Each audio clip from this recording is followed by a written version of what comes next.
zvinonziizvo munda uyu ndezvechokwadi ndewekwanyambarwa asi 98 sekuru Jairos ndopakazopa mai avo na 90 mai Catherine Nyambarwa, Catherine Samanga ndio wakazopiwa munda 98 kubva 98 kusvika 2026 wanga wachirimwa na Catherine asi vanotiwo kubva ipapo ndapiwa 98 handina kupiwa uzi ndichazodzosera ndakapiwa zvitose kusvika nhasi. Sasa ukagara munhu achimwa akabuda kubva 1998 kusvika 28 years ichembara nyepi yakabuda chipanze ipapo vanhu vakamupa wacho wese hapasii isusu hatidinge munhu asina kuchiita chinhu kana munhu anofa nyaya yakupira ipapo munhu anofa nenyaya hapana munhu nyaya yakatangwa nemunhu akafa nyaya yake yakatanga paangofa nyaya yakaitokea. Because in the first place, hapana munhu anokondedza because munhu akapa munda ndiye muridzi wemunhu. Saka iwe kanoda kuzouya kusunudza kuti uisunudza sari. Yes.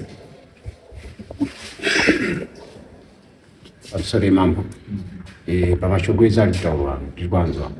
It's false statement yakataurwa Charles Nyambarwa. False statement ndekunyepa. Hana mundu akapiwa na sekuru. Mundu akatotanga kukumbira mbuya mai wepi 2018 ndose mazira kunipita not 1998 it's false statement zvese ndezvekunyepa kana zviri izvo ndaida umbowo munhu ane umbowo nditika wekuziva kuti akatanga kuti sekuru wangu anga kana kuti maybe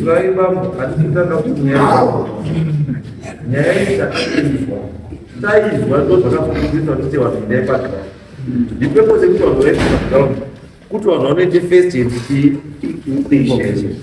wachibuda wavakidzani masabhuku madzishe vanhu vese vanoziva nezvenyaya kana wakuzaiwa vanhu kuno iripoti bheki kuti vanhu patakaenda kwe vamakatituma masabhuku akati madzishe akati wavakidzani wakati ndizvo zvataita kuti saka pana apa ripoti yacho hatinozvinzwa kuti vanga varipo panoimba musi wakaitwa visit yemunda mamuripo pakadii pakauya mukomana kuinspection mamuripo yese wazidei nandiripo mwanga ripo ndiani besides ndingatoti vese vanhu vari panapo vanga varipo wesa wanga varipo saka muruti in other words muri nditaura kuti izvi utaura newakomana ndezvavo zvawakafunga wamugodi kuya ndocho sorry Mambo ndo chimwe chinhu chanandira kubvunza wakomana because at first ndakavabvunza kuti mapfamba here nemunda wese because patakasvika takangosvika pakabhosheni kakapiwa mbuya kairima nenyimo ndo patakangosvika tikagara tese asi ndakabvunza matenderera here nemunda wese moona kuti zvakamira sei nditi so ipapo handina chandanzwa chavataura ipapo sanichezo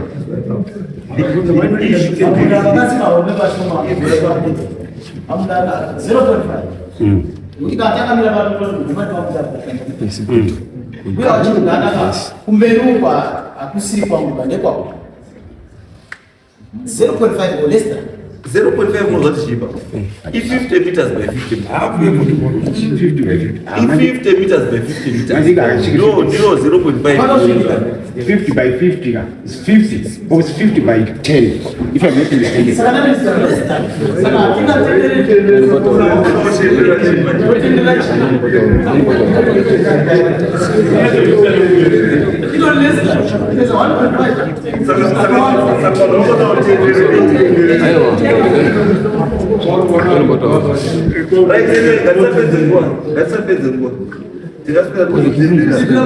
Pano parukuri pamsore mambo pamsore dara ngati pamwe maybe wang'ono wotadza kwanza tadza kunzwisisa aninga blame wakauya nemaonero wakaita nematsananguro wakaitwa na mbuya indoitwa blessing nyambaro ndawe nematsananguro akaita mbuya ndofunga semazauro kuita kuti kubva panapa kuenda kubata apo matauro kuita ndizo chazo matsananguro akaita mbuya asi mbuya maitiro kanga waita mbuya wakanga watochera kwa zimendera minda miri hausi munda wani pamwe nakunga wakubira kuti wafanira kupiwa kurima ndo pushinoitirwa namukoma yawakaona kubva panapa kusvika apa asi kwakanga akokera waya mapoko ese kwakatozara kwatova nemiti nebundo kunhu kwese kwakazara kudaroko kwanga akatokokera kwasina kubvira ambopiwa kuti abate nezvako. Yes, ipo papa wanga akokera mbuya wakati kwazi ndakatokokera kusiku wangu asi anokupiwa.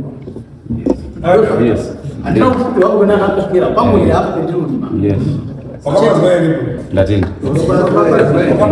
Ndapanzwa. Ati papa andapanzwa baba.